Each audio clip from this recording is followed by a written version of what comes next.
Monsieur Jean-Pierre Degrey, bonjour. Bonjour. Je rappelle que vous êtes élu régional et que vous êtes membre de la commission transport. Exact. Vous êtes également administrateur des chemins de fer de Provence. Exact. C'est à ce titre que nous vous avons invité, puisqu'en fait la région fait face à un gros problème d'embouteillage et de circulation des flux. Et cet été, la presse régionale s'est faite l'écho des embouteillages chroniques sur la 8 autour de Antibes-Nice et proposé 3 solutions pour éviter les bouchons. Ces 3 solutions, en fait, toutes les 3 tournent autour de l'autoroute. Donc en fait, pour éviter les bouchons de l'autoroute, eh ben, on prend l'autoroute et on reste sur l'autoroute. Nous pensons, nous, à Nice Provence Info, qu'il y a des solutions alternatives aux toutes autoroutes, notamment autour du chemin de fer. Bien entendu.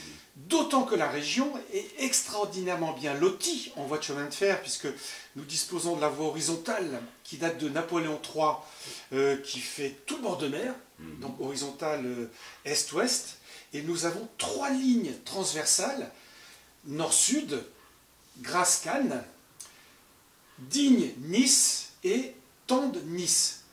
Pourquoi cette structure ne vient-elle pas au secours des automobilistes pour désengorger cette autoroute? Écoutez, d'abord je dois vous rappeler que la région consacre 1 milliard sur un budget de 2,5 milliards, consacre 1 milliard au transport. Et donc le transport c'est vraiment la question numéro 1, parce que ça permet le déplacement des gens pour travailler d'une part, et deuxièmement ça permet simplement pour leur loisir de pouvoir se déplacer. Malheureusement, si l'on doit se souvenir que les TER nous appartiennent à totalité, l'entretien, nous réalisons l'entretien de 90%, à 90%, 10% étant réalisé par la SNCF. Donc on a un petit souci avec, comme vous le savez, je ne vous apprends rien, avec l'entretien des lignes. Les lignes appartiennent, les voies ferrées appartiennent au réseau ferré de France, mais elles sont entretenues par la SNCF Réseau. Ces 4 lignes, donc les 4 lignes, excusez-moi de vous interrompre, donc les 4 lignes énoncées appartiennent toutes les 4. Une seule appartient uniquement à la région. D'accord. On travaille en régie des transports, c'est la ligne des chemins de fer de Provence qui va de Nice, comme vous l'avez si bien cité, de Nice à Digne, avec une petite partie folklorique qui existe entre juillet et août, entre Puget-Théniers et Nantes. Voilà. Donc on est un peu tributaire de la SNCF, d'une part pour l'entretien du réseau, puisque c'est eux qui sont chargés par Réseau Ferré France d'entretenir le réseau, premièrement. Deuxièmement, par les conducteurs et les contrôleurs. Si bien qu'on a demandé à plusieurs reprises à l'État d'avancer la date qui est prévue actuellement pour pouvoir lancer des lignes dont la SNCF ne serait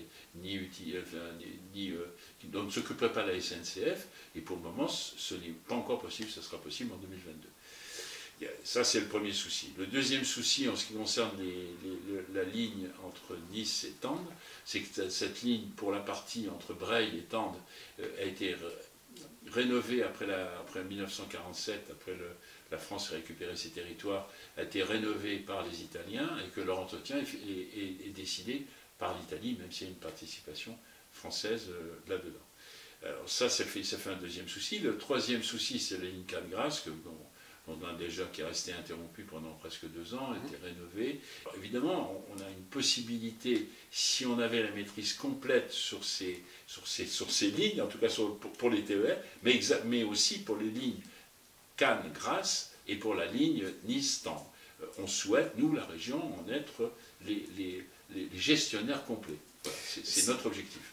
De manière beaucoup plus précise, quelles sont les revendications, ligne par ligne, de la région qui permettraient de déverrouiller ces problèmes? Nous, on espère pouvoir faire un appel d'offres et pouvoir décider avec des compagnies, pourquoi pas la SNCF, d'ailleurs on n'a rien contre la SNCF a priori, mais faire un appel d'offres pour qu'on puisse mettre dans les TER les contrôleurs et les conducteurs qui reviendront, ça va pas, peu importe que ce soit des Italiens ou d'autres, de la SNCF. Ce n'est pas le cas actuellement. Ah non, actuellement, on est obligé de prendre les gens de la SNCF. On n'a pas la possibilité de changer y compris d'opérateur. Sur les propres voitures de la région, oui. vous êtes tenu oui. de les faire conduire Exactement. par des employés de la Les SNCF. sont la propriété exclusive de la région, mais est obligé d'utiliser les conducteurs et les contrôleurs de la SNCF.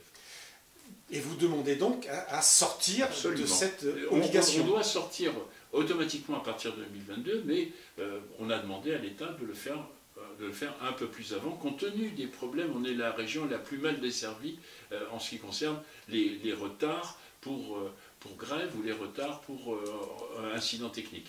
Donc on est la région la plus mal desservie de toute la France. Donc à ce titre, on a demandé à l'État de bien vouloir nous faire une dérogation, nous permettre avant d'utiliser, de faire l'appel d'offres pour la gestion et surtout la conduite de ces TER. Et dans la foulée, on a demandé aussi, ce qui actuellement juridiquement n'était pas possible, de gérer la ligne Cannes-Grasse et la ligne Cannes-Tende. Pour les mêmes raisons, parce qu'on estime, comme vous l'avez fort bien présenté, ce sont des lignes locales, régionales, qui concernent pratiquement ces deux lignes que le département des Alpes-Maritimes. C'est un peu différent pour la ligne Nice-Digne, mais celle-là, elle est déjà, on la gère déjà, donc on n'a rien demandé supplémentaire, si vous voulez. Mais il y a quand même sur cette ligne, justement, que vous évoquez, Nice-Digne, une anomalie extraordinairement pénalisante, c'est que c'est un tronçon isolé. Alors, il est vrai que, pas qu'on appelle ça, l'empattement, l'espacement des rails est spécifique.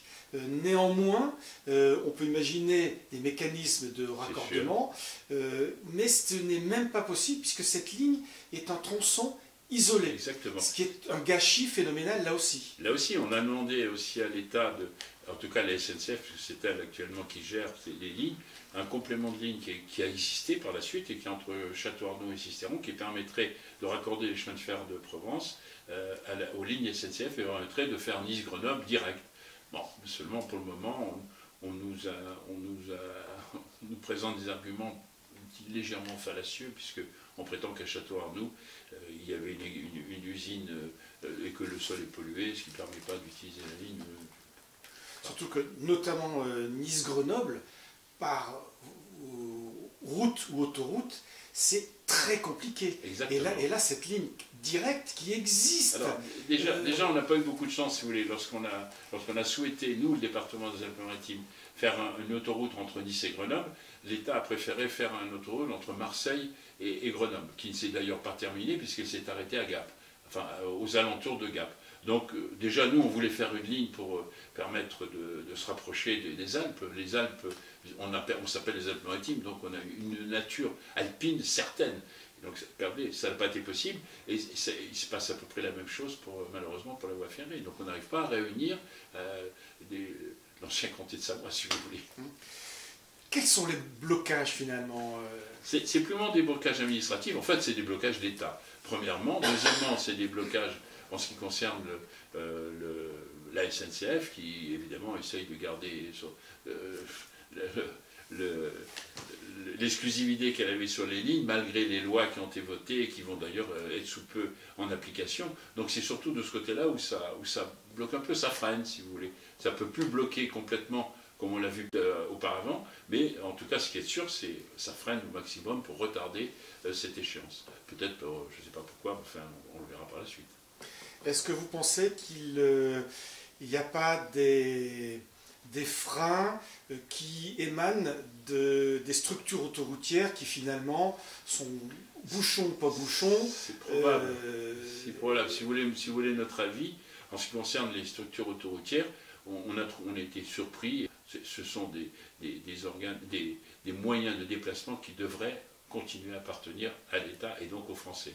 Donc il nous paraissait un peu anormal de les donner au privé. Surtout qu'elles sont gérées par des grosses sociétés, dont les capitalisations peuvent paraître surprenantes, et dans ces conditions, ça ne peut pas nous convenir. Est-ce que vous avez bon espoir, malgré une description actuelle qui est relativement pessimiste? Je ne sais pas, si vous voulez, le gouvernement actuel, il a des prises de position qui sont souvent curieuses, et après avoir des promesses électorales qui ne sont apparemment pas tenues.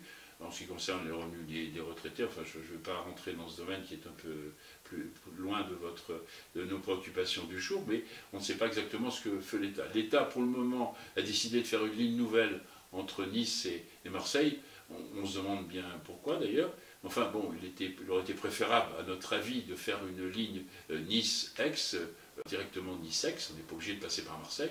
Enfin, bon, l'État décide autrement. Alors, comme il n'a pas tout à fait l'argent pour réaliser ce genre de travaux, il en fait un petit bout entre Marseille et Aubagne, entre Cannes et Antibes. Une troisième voie dont on n'est pas sûr que ce soit la solution idéale, en tout cas.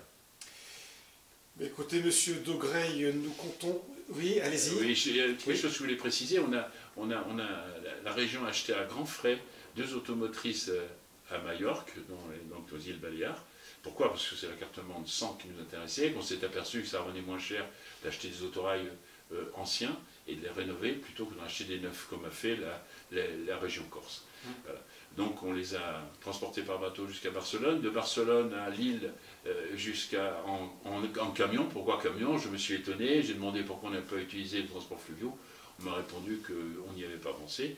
Et finalement elles sont revenues, toujours par camion, à Nice, mais elles sont au dépôt de Lingostière, des chemins de fer de Provence, dans des hangars, on n'a pas l'autorisation de rouler. Alors on s'étonne un peu que tout cet argent... J'ai écrit au président de la commission et j'attends toujours sa réponse. Le problème des lignes, c'est le problème de la régularité et de l'entretien technique des voies. Tant que ces problèmes ne sont pas résolus, on n'aura que des soucis et des encombrements monstrueux à des moments où il faudrait doubler, tripler les lignes, ce qui a été fait. Mais vous savez, la SNCF a toujours des réactions un peu bizarres. On a commandé des TER nouvelle formule et on s'est aperçu, lorsqu'on les a reçus, qu'elles ne passaient pas dans les quais de gare. Il a fallu raboter toutes les gares. Ça paraît incroyable, si vous voulez. Enfin, on se demande qui pense. Écoutez, j'espère que vous pensez pour nous. On essaye. C'est pour ça que vous êtes élus. On n'est pas toujours écouté, mais on essaye de penser. Merci bien, monsieur Daugreuil. J'en prie, avec plaisir, monsieur.